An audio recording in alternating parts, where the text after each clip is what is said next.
We'd like to move on to the next paper. The next paper will be given by Dr. Branton instead of Professor Sims.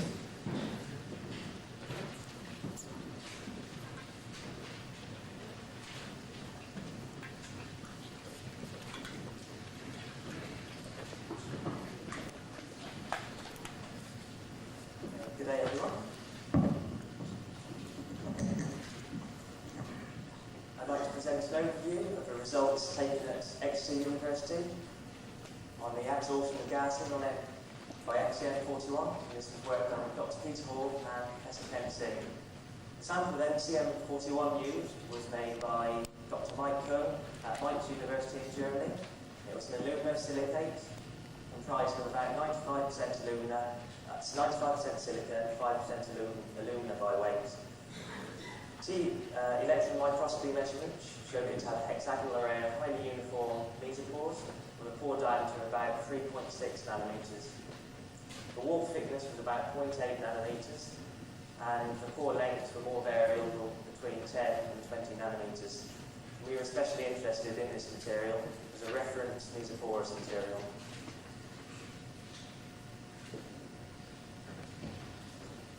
The first nitrogen adsorption isotherms by the mobile scientist suggested that this was a reversible type 4, and these are the first really detailed measurements which confirm this fact.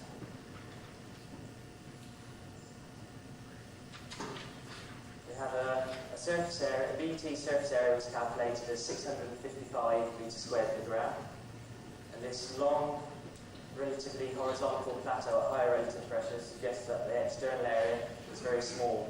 But the most striking feature of the isotherm is this sharp reversible step due to reversible capillary condensation and evaporation from the mesopores. And it's interesting to note that the onset of capillary condensation occurs at a relative pressure of 0.42, and this has been identified as the lower closure point for nitrogen isotherms at 77 Kelvin.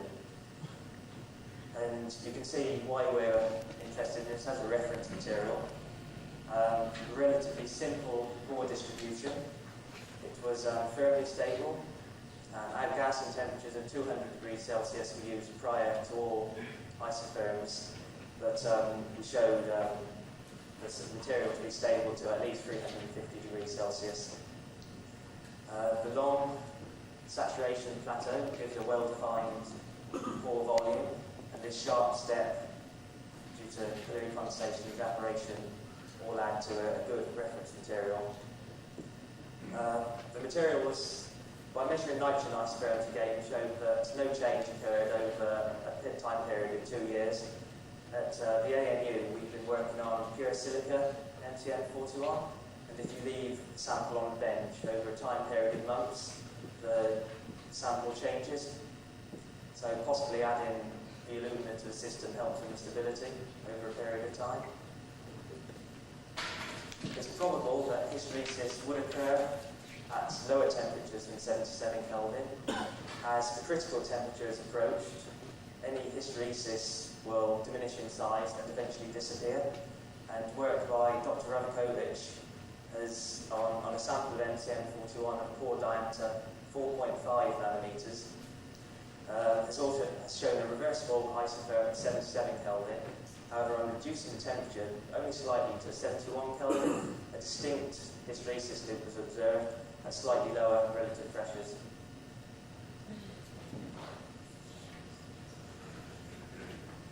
Okay, so the initial part of our work was to compare the adsorption of nitrogen, argon and oxygen. Argon is frequently used as a probe to the surface area determination, pore volume, etc. And in the early days of Brunauer, oxygen was also used. This is the isotherm of oxygen, and you can see that this time we have a much more normal appearance in that we have a distinct hysteresis loop. This is type H1 in the UPAC classification. The knee of the isotherm is less sharp, and this is shown by a smaller BTC value.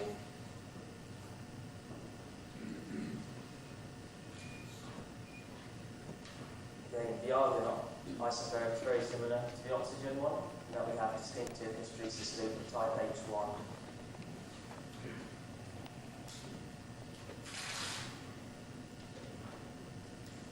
This is the alpha S plot, the adsorption of argon at 77 Kelvin, and you can see we have confirmation, the sharp step due to capillary condensation is confirmation of a very narrow distribution of mesopores.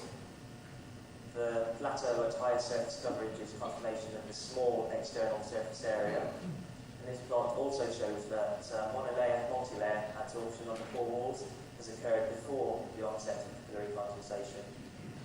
And finally, back extrapolation of this linear region to the origin confirms the absence of any detectable micropores.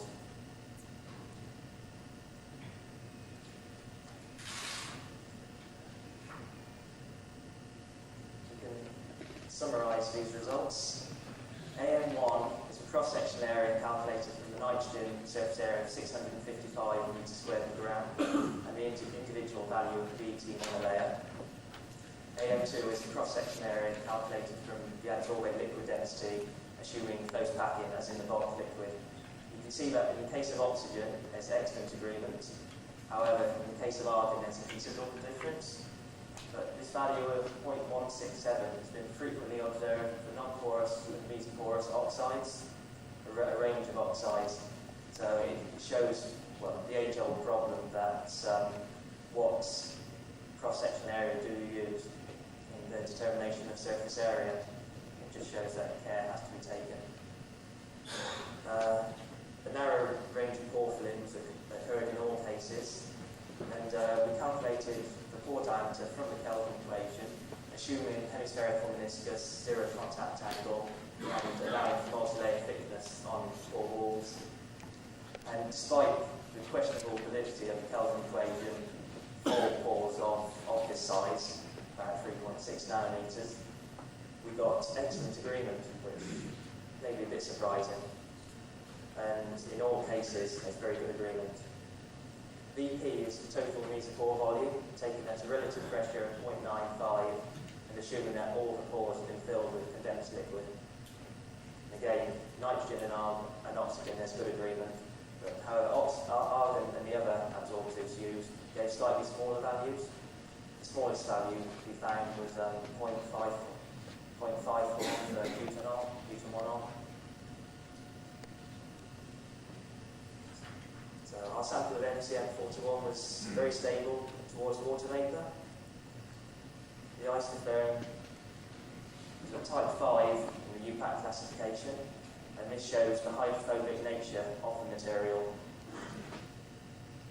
The fact that it's reversible at lower relative pressures confirms that no rehydroxylation has occurred during water vapour adsorption. The isotherms I've seen are the FSM silicas by modifying tanamite. The nitrogen isotherms are very similar to MCM-41. However, their water vapour isotherms show that some rehydroxylation has occurred during water adsorption.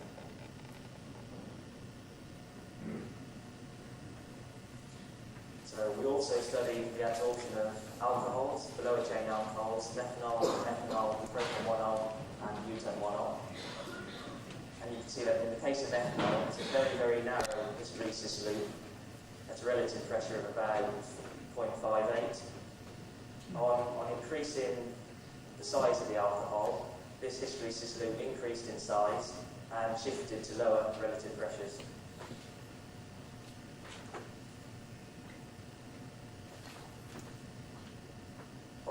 By measuring sulfur dioxide isotherms at 255 and 273 Kelvin, we were able to look at any surface heterogeneity which may be present. Both isotherms were of type 4, and the size and position of the hysteresis loop didn't change at all over this temperature range. And you can see here we've plotted the isosteric enthalpy as a function of surface coverage. See that the material is highly heterogeneous at lower surface coverage, and the fact that above the monolayer the heat just above the action of SO2, then a fair amount of physical absorption is occurring. The fact that all the hysteresis loops in the current investigation were of type H1 suggests that network percolation effects don't have a significant contribution towards the adsorption hysteresis. And this is shown by this plot here. What we've done, we've plotted the relative pressure of the inflection point of the adsorption hysteresis branch against the inflection point of the desorption hysteresis branch. And despite the small range in the relative pressures, a linear relationship exists. And this is confirmation that network percolation effects don't play a significant role in the hysteresis. This plot here is just squaring both axes, expanded, again the linear relationship.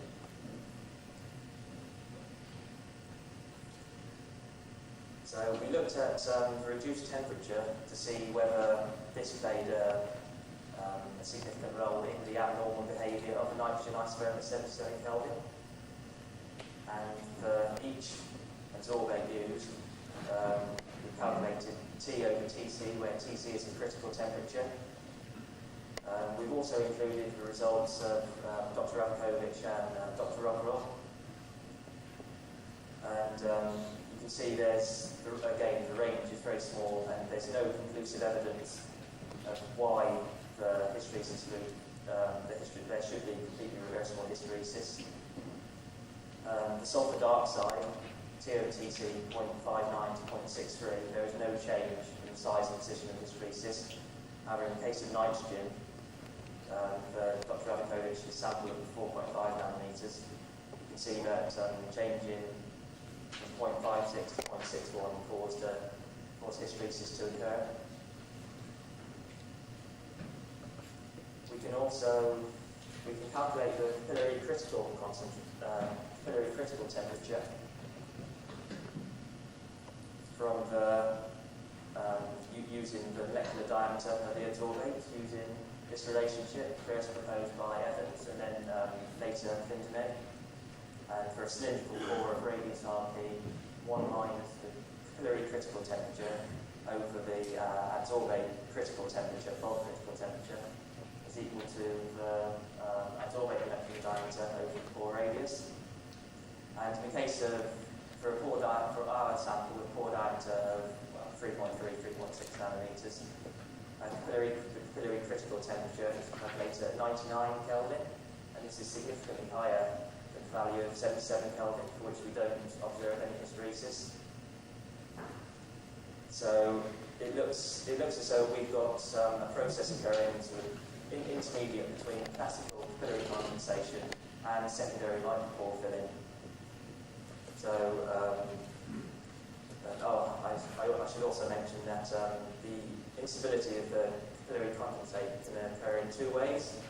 At constant temperature, if the pore dimensions are reduced enough, and for samples of MCM-41 with smaller pore size than about 3 nanometers, all the isotherms I've seen have been completely reversible, which would support this. And also at constant pore size, if the temperature is reduced enough, which is what we're seeing for the nitrogen isotherms. And I'll finish there.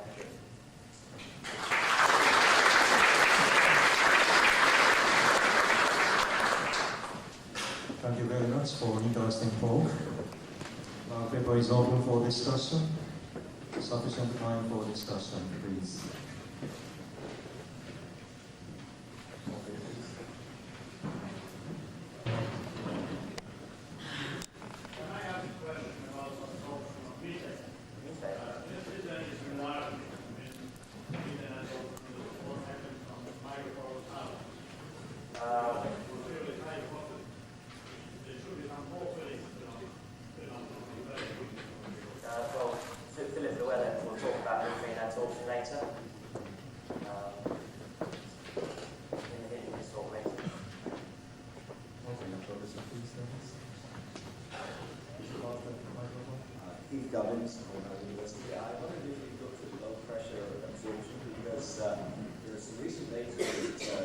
show that very clearly, if you look at the low pressure region, I mean down to 10 to minus 4 or something like that, you can't fit that data with any simple model. You have to take into account very heterogeneous groups on the surface. Show that. Yeah, the sulfur dioxide isotopes do show a very heterogeneous surface at very low surface coverage. Okay. Other questions? Could you comment about these conclusions regarding the absence of depilation defects? Of course, I have no doubt that there is no depilation defects. This can be applicable for more complex situations. Yeah, it's not surprising that percolation effects aren't occurring when you consider the tubular network. Yes, yes. But yeah, if we had the H2 type hysteresis, that would point to percolation effects occurring. But the fact that all our hysteresis loops are H1 suggests there are no percolation effects. My question was that why is this a linear relation? Oh, why is it? Yeah, it's an indication of the absence of depilation defects.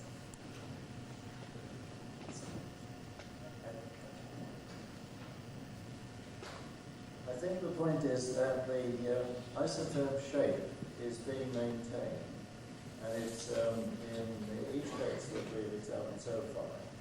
We have this characteristic H1 shape, and that comes out very clearly in this simple plot.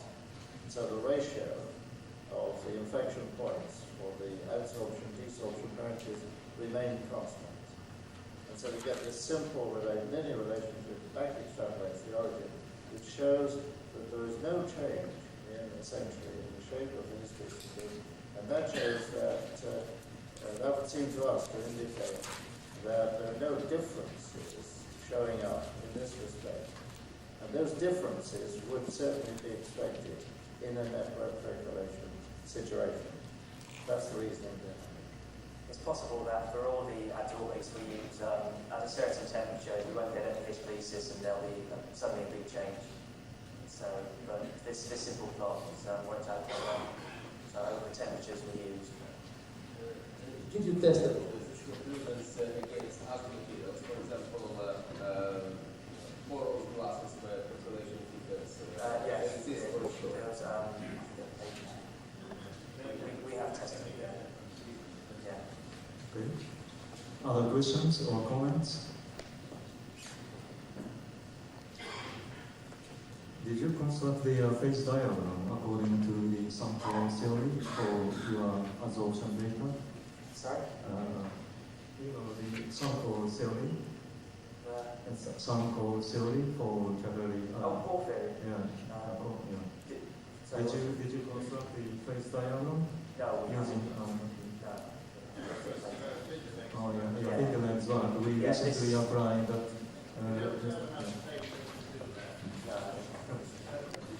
No, our data, the temperature ranges are somewhat limited.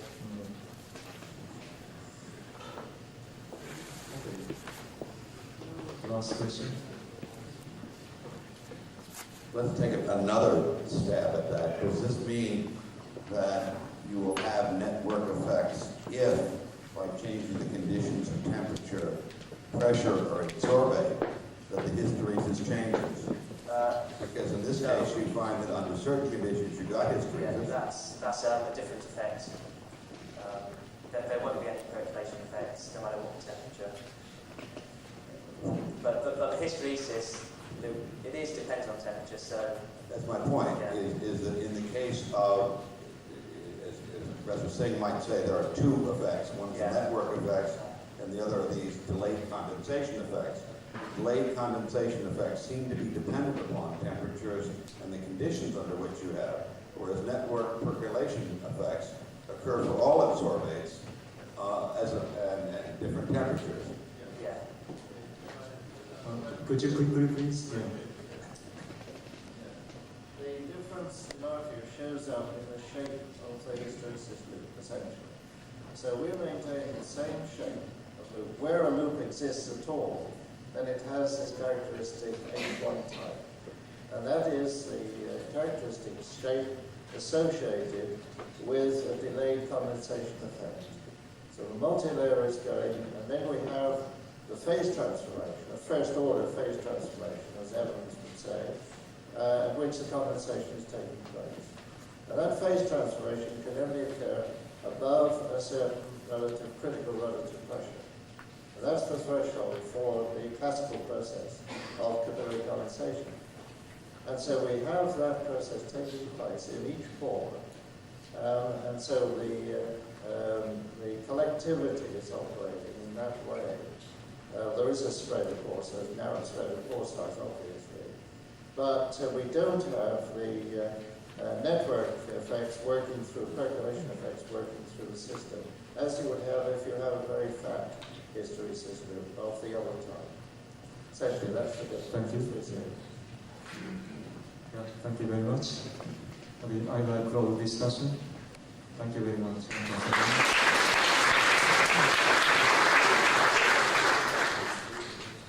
The next paper will be presented by Professor Carlos Portugal.